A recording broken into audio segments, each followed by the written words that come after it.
Hi, this is Stacia, and today we're going to look at a game that I played in a tournament, an online tournament, called the Tuesday Tussle. And I played against a up-and-coming kid named Henry Van Zegwood. Don't know if I'm saying his name right. But he's a little bit higher rated than me. Definitely nervous about this game. So let's have a look at what happened and see what we can learn. So Henry opened with e4, and I did some preparation and expected a closed Italian. e5, okay, the knights come out. Bishop c4 is the Italian.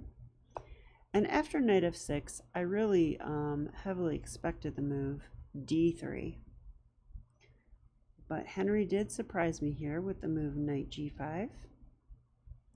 So this is a common move called the knight attack. d5 is the normal response, and after takes, knight a5 is very good, attacking the bishop. Okay, and now I was really curious what Henry had in mind here. The main move is bishop to e2. I like the second most common with bishop d3. And there's also another move, queen f3. I've also seen bishop a4, which loses by force, which I've memorized, so don't do that against me.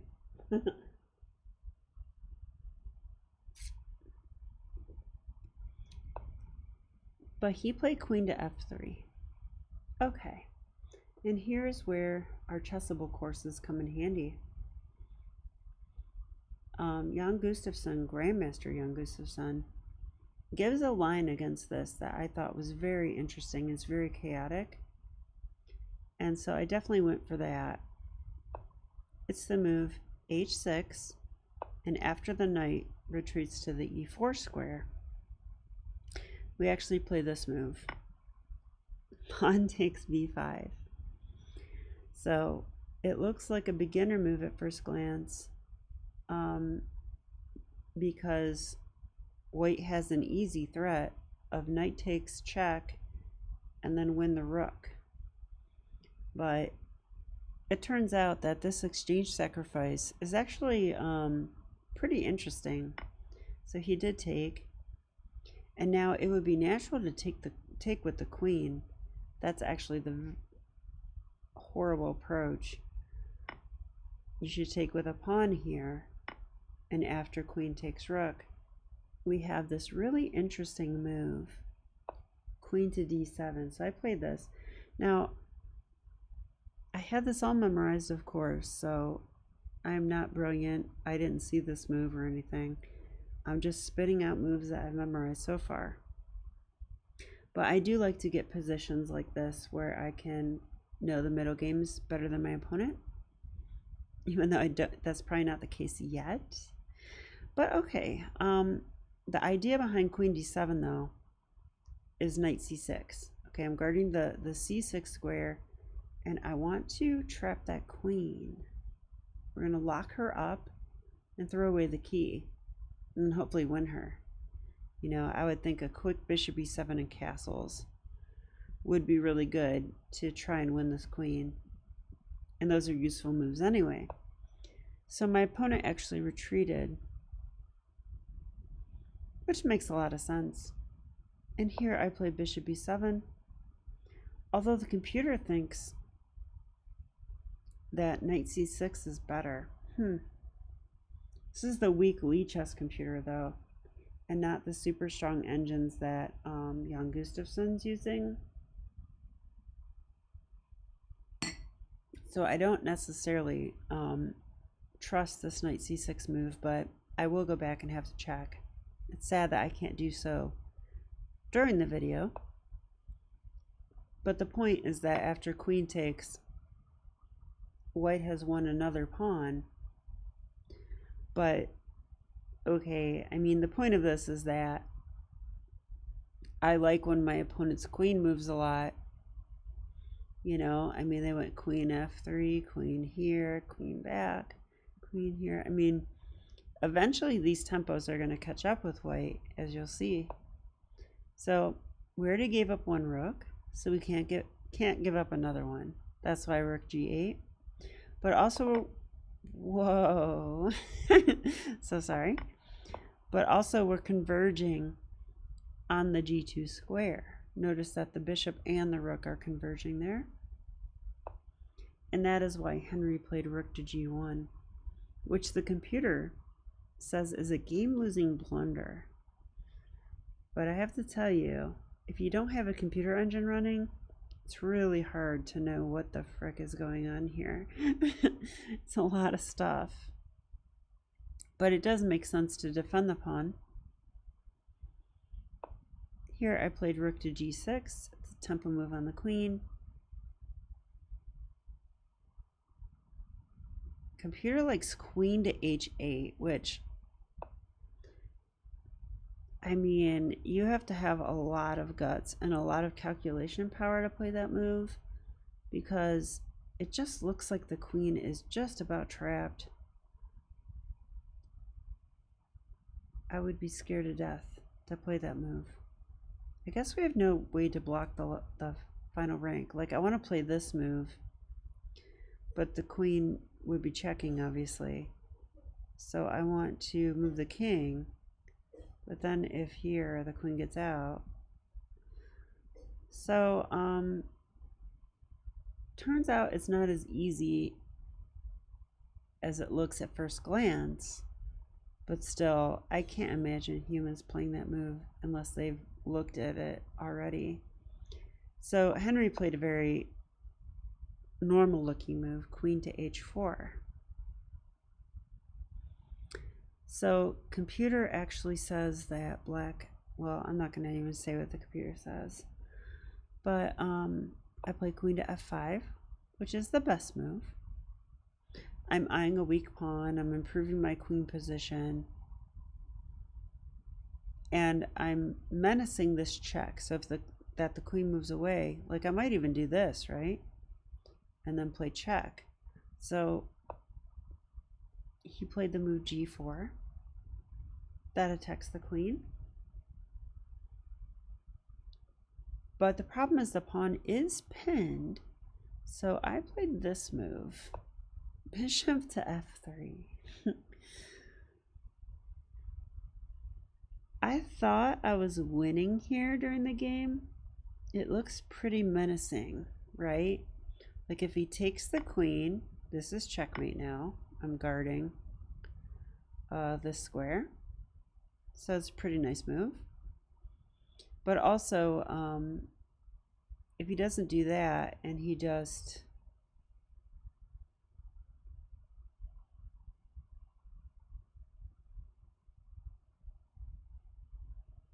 I was gonna say like tries to trade queens, then I have mate in 2, check, and no matter which way the king goes, oh, he can't go this way, never mind. Let's checkmate. So I thought that bishop f3 was, you know, a pretty aggressive move, and I'm forking the pawn, I thought, which is attacked a lot of times. So I liked this move, but I have something to tell you. It's not the best move. It's actually a blunder. After bishop f3, white has a series of moves that results in a sufficient defense for an equal game.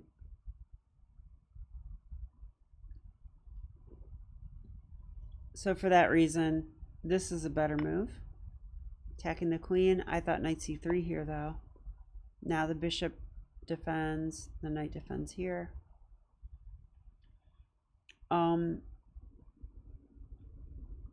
It says play knight c6 here and black is winning. So I have a lot to learn about chess because I don't fully understand this. I don't understand it at all. Okay, so we're going to skip that and go back to the game. After this move, bishop to f3, d3. So I may have underestimated the power of this move. I saw it, of course. It looks very natural. But I thought, okay, I win your pawn. That's what I thought. But this move does guard this check, which I think was a very nice resource to have. But I was looking at this. Whoa. I'm so sorry. Okay, we'll come back. I was looking at this. What the hell? Okay, this move. I have to be very careful. My computer is like very sensitive. I was looking at this move because,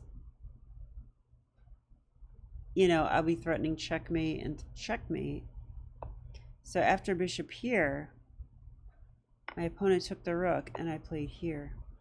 And I thought, okay, I'm threatening checkmate, and if knight c3, I have queen h1 check. And I thought this would somehow work out. I mean, after knight c3, I could just take back the rook too. That's another thing. Or I could play, or I thought b4. But here's the problem. Maybe you've seen this by now, but white has a very nice resource here. After this intermezzo of queen to f3, black can take their piece that's attacked. You know, I was supposed to recapture this rook, so it can move anywhere. It's like a desperado, sort of. And now the queen has separated the bishop and the queen. So now none of this is checkmate anymore. Yeah, and I will tell you guys, you know, as soon as I played queen f3, and I was pretty excited to play it, then I was like, wait a minute, there's rook g4. There's rook g4. Yeah, and there is rook g4. And rook g4 just plain flat out wins. So, yeah, I lost this game from here. I'll show you the rest, but this is curtains. I mean, what can I do? I can go here, check, here. Gotta take the rook, hoping for this. My opponent's actually a good player, though. He's not going to do that.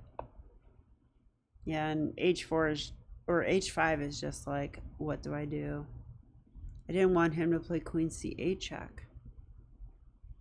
But, yeah. And after this, I think he played very well. Because first he grabs a pawn. This is how I would play it too, I have to admit. I would just check and try to grab some stuff. And then once he gets here, I mean, I'm pretty much in trouble. Yeah, and it looks like I'm just blundering a fork, but it wasn't just that. It's like, where do you move the king? There is no good move. Like, if I go here, he goes here, and we trade queens, and I'm lost.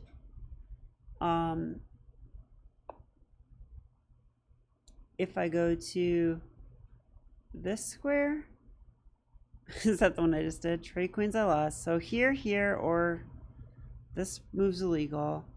If here, check, trade queens, I'm lost. If here, fork, and if here, check, and we trade queens and I'm lost. And this is illegal. So there are no good moves. So that's why I played this.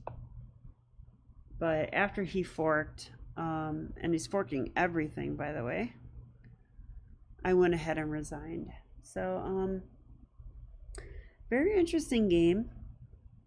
But I do have to say this about the game.